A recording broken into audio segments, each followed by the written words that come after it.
Parliament ఎన్నికలతో కేంద్రంలోని Narendra Modi సర్కార్కి BJP పెద్దలు 400 సీట్లు రావాలని లక్ష్యంగా పెట్టుకున్నారు. దీన్నే పదే పదే ప్రచారం కూడా చేస్తున్నారు. ఆప్ కీ బార్ 400 సీట్లు అంటూ ప్రచారాన్ని ఊదరగొడుతున్నారు. కానీ దేశంలో నెలకొన్న పరిస్థితులు పరిణామాల నేపథ్యంలో బీజేపీకి అన్ని సీట్లు రావడం కష్టమని కీలక సెఫాలజిస్టులు అంచనా వేస్తున్నారు.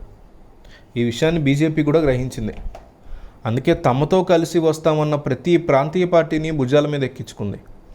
ప్రస్తుతం యోగేంద్ర యాదవ్, బైమ్మర్ వంటి కీలక సెఫాలజిస్టులు చెప్తున్న అంచనాల ప్రకారం మోడీకి వ్యక్తిగతంగా అంటే బీజేపీకి 220 సీట్ల మధ్యలో వచ్చే అవకాశం ఉంది.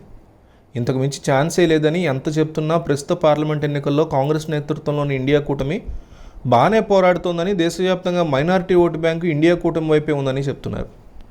అలాగే ఎస్సీ ఎస్టీల ఓటు బ్యాంకు చీల్చేందుకు మోడీ ప్రయత్నం చేసినా అది సాధ్యం కావట్లేదని, ఈశాన్య రాష్ట్రాల్లో కూడా ఈ పరిస్థితి కనిపిస్తోందని అంటున్నారు.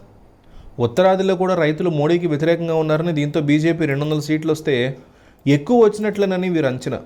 ఒకవేళ వీరి అంచనాలే కనుక నిజమైతే బీజేపీలో కూటమి పార్టీలకి రెక్కలు వచ్చినట్లని లెక్కలు చెప్తున్నారు. వీరిలో కూడా ప్రధానంగా దక్షిణాదిలో టీడీపీ జనసేన కూటమి నుంచి 15-18 సీట్లు కనుక వస్తే ఆ పార్టీలకి కేంద్రంలో దన్ను పెరుగుతుందని చెప్తున్నారు. ఎన్డీఏ కూటమి పార్టీల్లో ఉన్న ప్రాంతీయ రాజకీయ పార్టీలకి ఈ సీట్లు రావని, అందుకే ఏపీ పైన ఎక్కువగా ఆధారపడే అవకాశం ఉంటుందంటున్నారు. దీంతో టీడీపీ అధినేత చంద్రబాబు మరోసారి కేంద్రంలో చక్రం తిప్పే స్థాయికి వచ్చినా రావచ్చని సెఫాలజిస్టుల అంచనాగా ఉంది. పూర్తి స్థాయిలో కాకపోయినా చంద్రబాబు మాటకైతే కేంద్రంలో వాల్యూ పెరిగిందంటున్నారు. బీహార్ వంటి చోట్ల జేడీయూ, బీజేపీ కలిసినా అక్కడ 7-8 సీట్లు మాత్రమే జేడీయూకి వస్తాయంటున్నారు. దీంతో ఆంధ్రప్రదేశ్లో వచ్చే సీట్ల మీద ఖచ్చితంగా బీజేపీ ఆధారపడడం ఖాయమని, ఫలితంగా చంద్రబాబు కేంద్రంలో కీలక రోలు పోషించే అవకాశం ఉందనేది వీరి మాట. ఏం జరుగుతుందనేది జూన్ 4న చూడాలి. గతంలో కూడా చంద్రబాబు నాయుడు కేంద్రంలో ఇదే రకంగా చాలా పాజిటివ్ అట్మాస్ఫియర్ని క్రియేట్ చేసిన సంగతి మనం చూసాం. రానున్నటువంటి ఎన్నికల్లో కూడా ఇది జరిగే అవకాశం ఉందా, లేక ఆంధ్రప్రదేశ్లో ఎన్నికలకు సంబంధించి ఇంకేదైనా ఫలితం రాబోతుందా?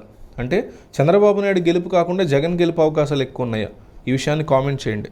చంద్రబాబు ఈ సీఎం లేదా జగన్మోహన్ రెడ్డి సీఎం అని మీరు కామెంట్ చేయండి.